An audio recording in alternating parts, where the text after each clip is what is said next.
cette veillée pascale, de rallumer cette lumière, renouveler en nous la lumière de Christ. C'est aussi Pâques. C'est aussi cela, Pâques. C'est le fait de rallumer cette lumière en toi qui,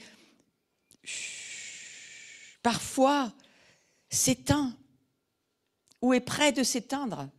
Mais Jésus, à chaque fois, ramène dans sa grande roue la puissance par le Saint-Esprit de rallumer la flamme qui parfois s'éteint. Et c'est aussi cela ce matin, que nous puissions laisser le Saint-Esprit rallumer en nous cette flamme qui parfois ressemble plus à une braise qu'une flamme. Mais le Seigneur nous dit, demande-moi et moi je viendrai rallumer ce feu que j'ai tellement désiré, ardemment désiré voir sur la terre. De quel feu est-ce que l'on parle? On parle du feu de la Pentecôte. On parle de ce feu pour lequel Jésus savait pourquoi il mourait et pourquoi il ressuscitait. Parce que une fois monté dans les cieux, il allait envoyer ce feu de la Pentecôte qui représente cette flamme que Pâques est pour nous. Donc je te demande juste de méditer en toi-même ce matin, rentre en toi-même. On va casser un peu la liturgie habituelle évangélique. On démarre toujours par... Parfois, il faut rester dans ce qu'il se passe dans les cieux. Et dans les cieux, il y a un cri de joie et de gloire, mais il y a aussi une méditation. Parce que de la Pâque, nous sommes entrés dans le conte de l'Homère. Ceux qui ne savaient pas ce que c'est un conte vraiment comme une comptabilité de l'économie, un conte où nous rentrons en nous-mêmes et où nous allons passer du temps à voir ce qu'il se passe de Pâques à Pentecôte dans nos cœurs.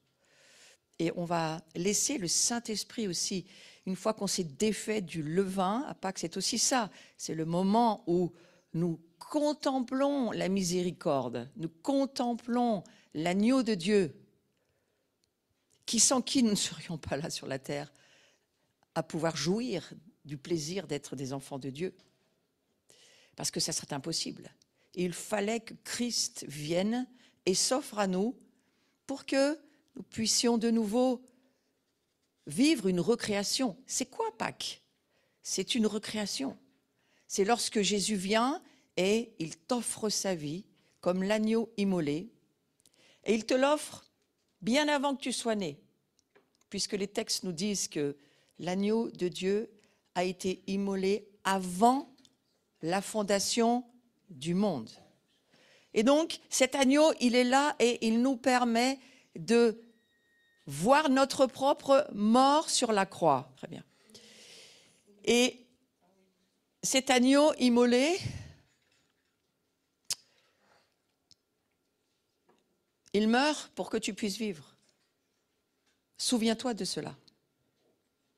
C'est pour que nous puissions vivre aujourd'hui une vie qui ne soit pas sous la tyrannie du péché, ni dans l'abus du Dieu de ce monde. Et j'ai beaucoup aimé pendant cette vigile pascale, cette veille de Pascal, j'ai beaucoup aimé cette prière que la famille catholique fait, que peut-être on ne devrait pas oublier nous non plus. C'est cette prière qui dit que nous renonçons à suivre le diable et à écouter le diable. C'est une des premières prières qu'ils font. Puisque nous sommes sortis du monde des ténèbres, alors nous devons dire au diable, je renonce à t'écouter, diable, je renonce à te suivre, je renonce à faire partie de qui tu es. Et ça, c'est une des grandes prières qu'ils font cette soirée-là. Moi, n'ayant pas d'arrière-plan catholique, je vais vivre d'autres célébrations et je prends ce qui m'embellit. Et ce qui ne me convient pas, je le laisse, mais je prends ce qui m'embellit parce qu'ils font partie de la famille. Ils sont membres de notre famille. Nous sommes membres de la leur. Et donc ce renoncement à Satan, au diable, avec ces baptisés qui, sur leur traversée de la mort à la vie, en passant par les eaux du baptême, parce que Pâques, c'est cela, bien sûr. Souviens-toi de ton propre baptême. Souviens-toi lorsque tu as traversé ces eaux et où Dieu t'a dit, maintenant, tu vas vivre en moi et pour moi. C'est cela, Pâques. Et au travers de ce passage de la mer Rouge, il noie tous tes ennemis. Est-ce que tu peux le voir? Voir que tes ennemis ont été noyés et que nous fêtons cette victoire éternelle de Christ.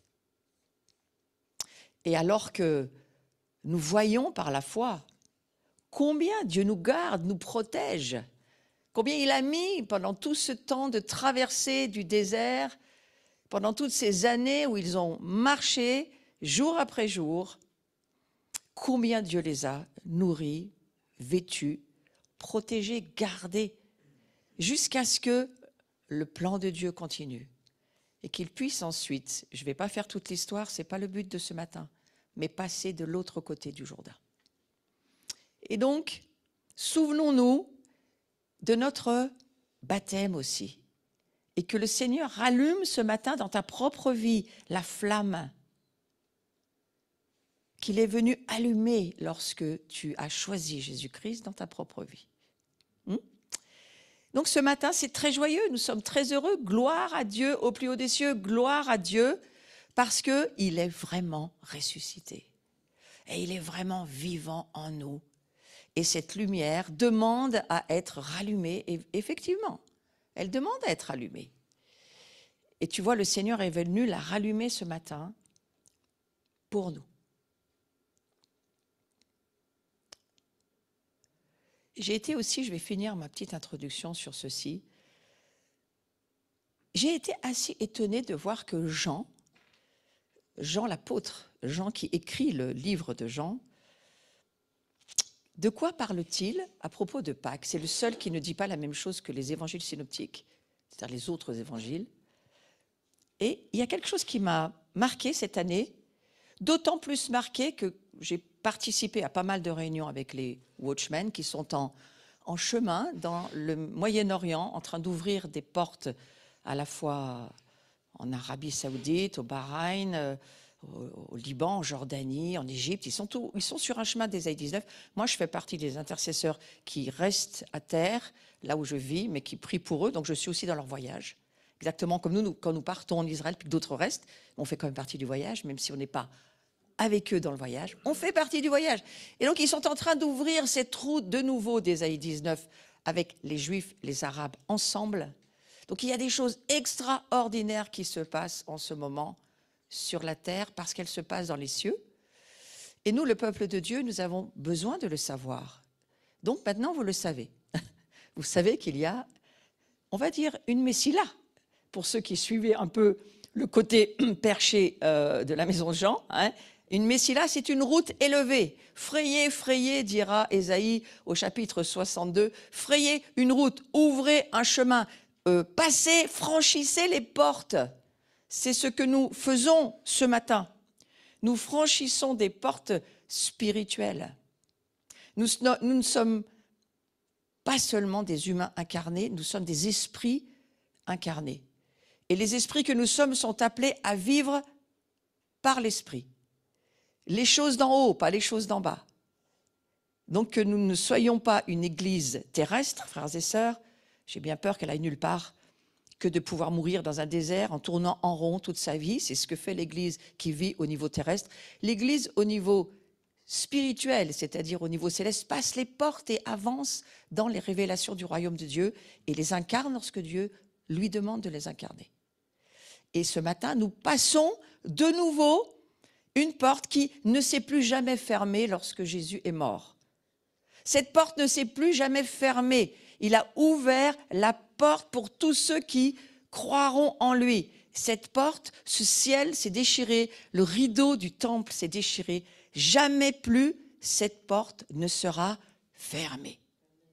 Pour tous ceux qui veulent y rentrer, en remplissant les conditions, bien sûr, ils peuvent passer cette porte. Et aujourd'hui, c'est ce que nous proclamons. Les cieux sont accueillants pour tous ceux qui veulent y vivre. Et dans les cieux, il se passe beaucoup de choses. Donc je reviens à mon histoire de Jean. Je vous demande juste de passer cette porte par la foi. La foi, c'est voir ce qui n'est pas encore là, mais ce qui est déjà en possession par ce que nous voyons dans nos esprits régénérés. Et ce que nous voyons dans nos esprits régénérés, c'est qu'il s'est passé quelque chose dans les cieux. Et alors que j'étais sur je fêtais Pâques avec tous les Chinois, les Coréens, les Japonais, enfin toute la famille globale.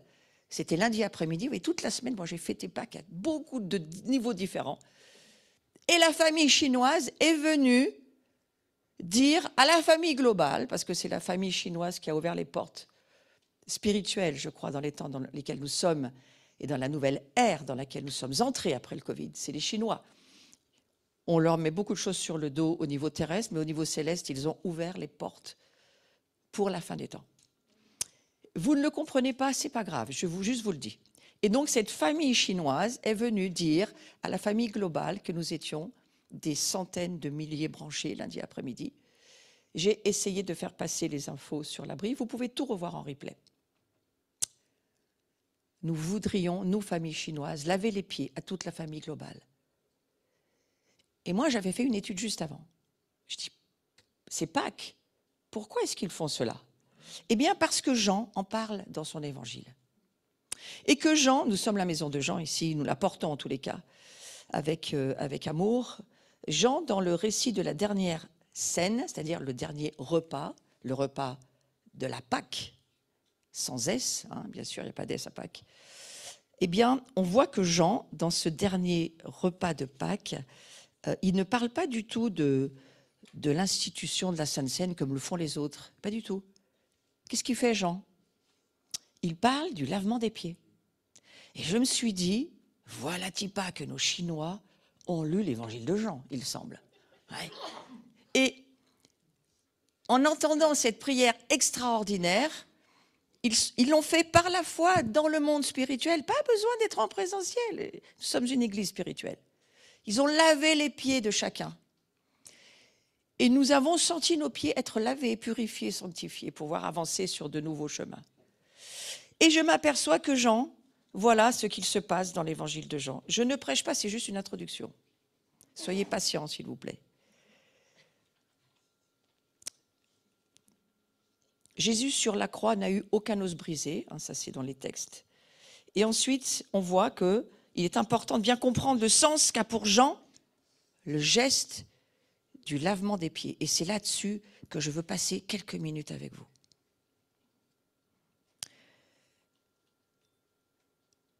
Quel exemple nous a donné Jean dans son évangile pour traverser cette Pâque?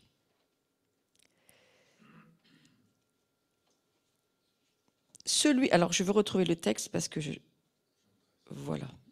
Jean 13, verset 7. « Ce que je veux faire, tu ne le sais pas maintenant, mais plus tard tu comprendras. » C'est ça que Jésus a dit. Et je veux reprendre ce que Marc et Luc ont dit d'abord.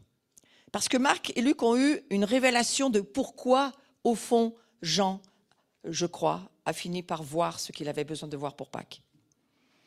Et voilà ce que va dire Marc au chapitre 10. « Celui qui veut devenir grand parmi vous sera votre serviteur. Celui qui veut être parmi vous le premier sera l'esclave de tous, car le Fils de l'homme n'est pas venu pour être servi, mais pour servir. Et pour donner sa vie en rançon pour la multitude. » Ça, c'est Marc qui voit et qui relate ce qu'il comprend de ce que Jésus est venu faire. Luc va dire la même chose. Et c'est toujours dans le contexte du dernier repas. Hein, je vous lis cela dans le contexte du repas pascal. Et Luc rapporte dans son évangile cette parole de Jésus qu'on dirait avoir été prononcée à la fin du lavement des pieds. Donc je suis dans le contexte du lavement des pieds. Voilà ce que va rapporter Luc, le toubib, hein, c'est le médecin lui là. Quel est en effet le plus grand? Celui qui est à table ou celui qui sert? N'est-ce pas celui qui est à table? Eh bien moi, je suis au milieu de vous comme celui qui sert. Voilà ce que Jésus, le roi des rois, le Seigneur des seigneurs, celui qui va changer, il y a André qui arrive si quelqu'un veut l'accueillir, celui qui va changer les choses pour toujours, va dire une parole extrêmement forte. Moi, je suis au milieu de vous, celui qui sert. Et un petit peu plus tard, donc, dans l'épisode du lavement des pieds, Jésus, il a voulu rassembler, je crois, en quelques mots, tout le sens de sa vie. pourquoi Jésus est venu. Pourquoi il est venu nous faire vivre cette Pâque. Pourquoi il nous fait traverser ce temps. Pour nous dire quoi, pour faire quoi, c'est quoi l'essentiel? Parce qu'il y a une grande liturgie avec 1000 choses, mais quel est l'essentiel de ce que Jésus voudrait qu'on retienne? Moi, je suis venu pour servir, pas pour être servi. Et ce geste de laver les pieds m'a beaucoup parlé parce qu'au fond, voilà ce que va dire Jean. Ayant aimé les siens qui étaient dans le monde, il les aima jusqu'au bout. Et juste avant de partir et de rassembler ceux qu'il aimait profondément, pas plus que les autres, mais il les aimait profondément. Il a rassemblé à cette table de la communion, ce repas de la Pâque, où il va amener le protocole que nous suivons depuis toujours de la communion, du repas, de l'Eucharistie pour les catholiques, la Sainte Seine, le repas de la Seine pour les protestants, et pour les orthodoxes, le même. Il va dire, voilà, vous allez faire ça en mémoire de moi, en disant, faites vous aussi comme moi j'ai agi. Alors on a tendance à se souvenir que de ce repas. Mais qu'est-ce qu'il a dit, Jésus? Il a dit, lavez-vous les pieds, les uns les autres. Servez-vous, soyez serviteurs de l'autre. Et nous, l'Église, nous sommes serviteurs, prêtres, pour ce monde. D'être pas seulement une lumière sur la table, mais de servir. C'est pour ça que Jésus va laver les pieds de ses disciples et leur dire. Et les disciples, c'était pas évident d'accueillir ce geste au début. Certains ont même essayé de faire qu'ils ne le fassent pas. Et Jésus a dit, laisse-moi faire ce que j'ai à faire. Parce qu'il savait ce qu'il y avait dans le cœur de l'homme, qui n'est pas enclin au service. Donc il a donné l'exemple d'une vie donnée aux autres. La Pâque, c'est nous nous donnons. Et il me semble que nous devenons de plus en plus comme Christ, c'est-à-dire devenons ces agneaux, pas seulement le lion de Juda, c'est bien le lion de Juda, il est là, il a sa place. Mais l'agneau, il a sa place avant la fondation du monde. Et il doit vivre en nous, cet agneau. Et à la fois, nous-mêmes, nous sommes des sacrificateurs, comme Jésus l'est dans les cieux, et à la fois, nous sommes aussi le sacrifice. Et nous allons devenir la nourriture pour ce monde. Est-ce que tu es prêt à te laisser être mangé? Est-ce que tu es prêt à renoncer même à tes biens? Ça, c'est toute l'économie du royaume du livre des Actes, où les apôtres vont apprendre et comprendre que puisqu'ils possèdent le royaume, ils n'ont plus besoin de rien d'autre. Ils n'ont pas besoin d'être propriétaires de quoi que ce soit. Jésus va leur dire, vous avez tout, puisque je vous ai donné mon royaume. Alors, il y a un chemin à faire, bien sûr, de réaliser, d'accepter que nous allons apprendre à nous laisser être dépossédés. C'est un long chemin, n'est-ce pas? Vous êtes dépossédés dans votre vie, même de vos enfants, à un moment donné, ils s'en vont. Et parfois, ils s'en vont même avant l'heure. Vous allez être dépossédés de tout ce qui est autour de vous. Comment voulez-vous le vivre? En priant toute votre vie que Dieu vous empêche de vivre ces épreuves, alors que ces épreuves, il les laisse faire. Pour que vous vous laissiez être dépossédés. Parce que l'économie du royaume, nous possédons le royaume déjà en nous. Et c'est à cela que Dieu nous appelle. Donc je ne veux pas aller plus loin ce matin. Mais je veux juste dire une prière ensemble. Nous voulons te contempler, agneau de Dieu, qui a enlevé les péchés du monde une fois pour toutes et qui le fera jusqu'à ton retour encore. Nous te demandons de nous aider à nous laisser être dépossédés, même des choses légitimes, à nous laisser être dans l'apprentissage, que tu nous laisses vivre par amour. Tu nous laisses vivre sur cette terre pour que nous devenions les agneaux pour ce monde qui ne te connaît pas, nous-mêmes. Nous puissions être ces agneaux purs, innocents, qui sans se poser de questions se donnent Parce que nous avons saisi que nous sommes appelés à laver les pieds de ceux qui ne te connaissent pas. Et à nous laver les pieds les uns les autres, en apprenant à nous aimer davantage. Je te remercie, Seigneur, de nous faire traverser cette année avec une nouvelle révélation de qui tu souhaites que nous soyons, alors que nous te voyons, toi, dans toute ta gloire dans les cieux, à qui nous donnons gloire, honneur et louange. Nous sommes unis avec toute la famille des croyants, quel que soit le nom de leur dénomination, parce qu'ils sont croyants et qu'ils ont cette union avec toi, Jésus-Christ. Nous te remercions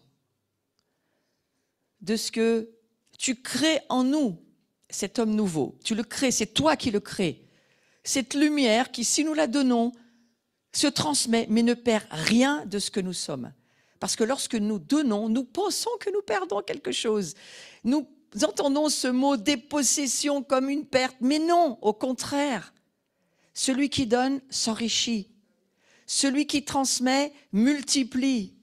Et cette économie du royaume dans laquelle tu veux nous voir rentrer cette année, tu veux nous voir être capables de voir le Dieu qui possède toutes choses et qui nous a tout remis dans les mains. Et c'est aussi cela, Pâques. Ce n'est pas seulement le pardon de tes péchés, mais ce sont des portails éternels célestes qui s'ouvrent. C'est pourquoi Isaïe a écrit « Passez, passez, passez les portes, passez les portes, frayez une route pour le Messie qui vient. » D'ailleurs, on va le lire. Parce que ça sera tellement mieux dit si on lit la Bible. Ésaïe 62. Voilà ce qu'on va lire. Franchissez les portes. La Darby dit passez les portes. J'aime assez bien cette histoire de passer les portes. Dégagez le chemin du peuple. C'est pour cela que ce matin, je trouvais que Marie-Pascale, merci Marie-Pascale, toi qui es certainement sur Zoom, tu as vraiment inspiré, si tu ne l'es pas, tu l'entendras en replay, tu as vraiment inspiré l'Assemblée ce matin et tu m'as inspiré ce matin. En envoyant cette vidéo de Hosanna, j'ai compris que le Seigneur me disait, ne reste pas dans une liturgie, mais rentre dans la révélation de qui je suis. Je ne suis pas un enchaînement d'événements les uns derrière les autres, je suis une roue circulaire qui tourne. La roue d'Ézéchiel, vous vous en souvenez si vous avez déjà lu le livre d'Ézéchiel, c'est la gloire qui tourne. Et alors les choses avancent selon le Saint-Esprit. Franchissez, franchissez. Dégagez le chemin du peuple. Préparez la route à chaque mohed, à chaque rendez-vous, à chaque moment où nous avançons dans la roue par le Saint-Esprit. Quelque chose est dégagé en nous. La révélation grandit, monte, descend, s'élargit, s'épaissit et nous transforme de gloire en gloire. Dressez un étendard vers les peuples. Voici ce que l'Éternel annonce aux extrémités de la terre, Chinois compris. Dites à la fille de Sion, ton salut arrive. La fille de Sion, c'est Israël, bien sûr, mais c'est aussi tous les croyants greffés en Yeshua. Donc, on pourrait dire, ton salut arrive, France. Je suis concernée par ma nation, n'est-ce pas? J'espère que vous l'êtes aussi. Ton salut arrive, Royaume-Uni. Ton salut arrive, Ukraine. Ton salut arrive, Russie. Ton salut arrive, Belgique. Voilà ce que nous devons annoncer. Ça, c'est pour Pâques. Il a son salaire avec lui et sa récompense est devant lui. On parle de Dieu. On les appellera peuple saint, racheté de l'Éternel. Et toi, on t'appellera recherché, ville non abandonnée. Il s'agit de Jérusalem. Seigneur, merci pour tous nos frères et sœurs en Israël, parce que le voile qui est déchiré, il est aussi pour qu'ils te voient. Et nous-mêmes, nous préparons une route pour eux aussi, pour qu'ils puissent te voir, parce qu'ils ont porté pour nous la parole pendant tant de siècles, tellement persécutés. Et tu vas leur accorder de te voir, Seigneur Jésus. Et ils vont te voir, toi le Messie. Parce que c'est ce que Ésaïe nous dit. Annoncer à Israël que son salut arrive. Merci Seigneur. On va se lever. Seigneur, dans l'esprit, nous voulons nous laver les pieds les uns les autres. Et je te remercie de ce que moi-même, en tant qu'autorité de cette assemblée, je peux laver les pieds en ton nom à chacun. Mais j'aimerais aussi le faire pour toute la famille, ici et connectée. Seigneur, que vos pieds puissent être lavés par le sang de Jésus et par l'eau pure de votre baptême ce matin. Que vous puissiez saisir que c'est par Christ, par l'agneau de Dieu, que vous pouvez poser vos pieds dans ce sanctuaire où Dieu se trouve. Sinon, ça aurait été impossible. Et que, par les eaux de votre baptême, il est venu vivre, pas seulement au milieu de nous, Emmanuel, mais il est venu vivre en nous. Et nous sommes devenus qui il est. Nous sommes devenus son royaume. Nous sommes devenus ses prêtres, ses rois. Nous sommes devenus une nation sainte simplement parce qu'il a lavé nos pieds. Et que par notre baptême, il nous a amenés à la résurrection. Par la foi de savoir qui nous sommes. Merci Seigneur Jésus. Et je te remercie de ce que chacun ce matin peut sentir l'eau de la parole qui coule sur nous et qui nous purifie, qui nous sanctifie. Que nous puissions t'accueillir dans l'adoration et la louange ce matin de nos cœurs, dans ce Gloria. Et on va le remettre une fois sans... Ouais, si tu peux mettre pourquoi pas, mets les images. Asseyez-vous, vous pouvez vous asseoir. Et on va juste laisser cette eau et cette lumière nous toucher ce matin. Merci Jésus. Restons dans l'écoute par le Saint-Esprit. Vivez votre expérience spirituelle. Dieu est là parce qu'il l'a dit. Et il va le faire. Amen. Gloria laus et honor tibi sit, Rex Christe Redemptor, cui puerile decus, prompsito sana pium.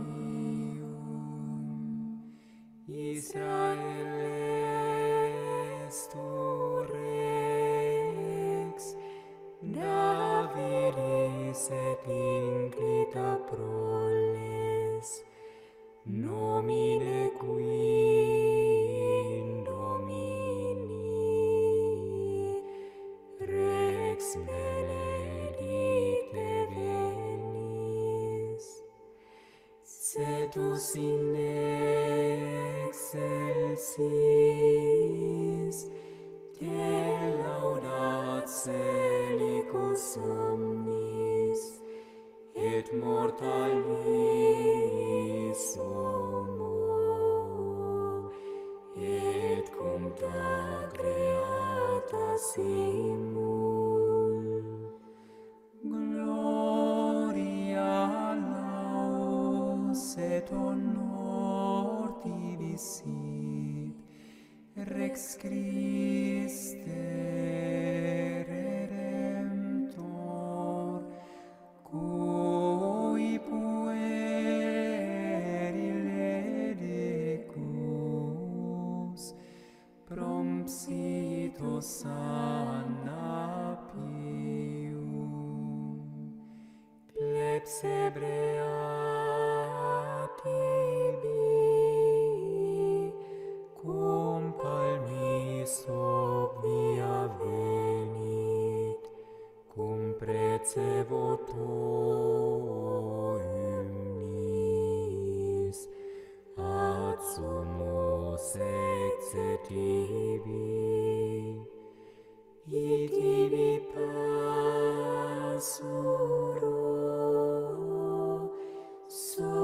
laudebant munia laudis, nos tibi regnanti,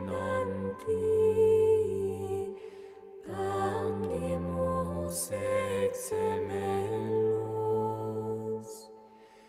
Gloria laus et honor tibi sit, Rex Christe Redemptor, cui puerile decus, prompsito sana pium, i placuere tibi, placeat devotio nostra, Rex bone res clemens, cui bona conta placent. Gloria laus et honor tibi sit, Rex Christe Redemptor, cui puerile decus, prompsito sana pium.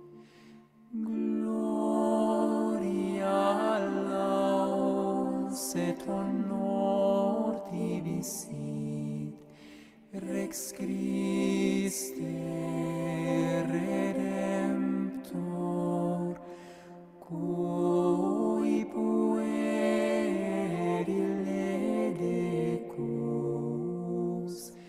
prompsito sana pium. Merci beaucoup.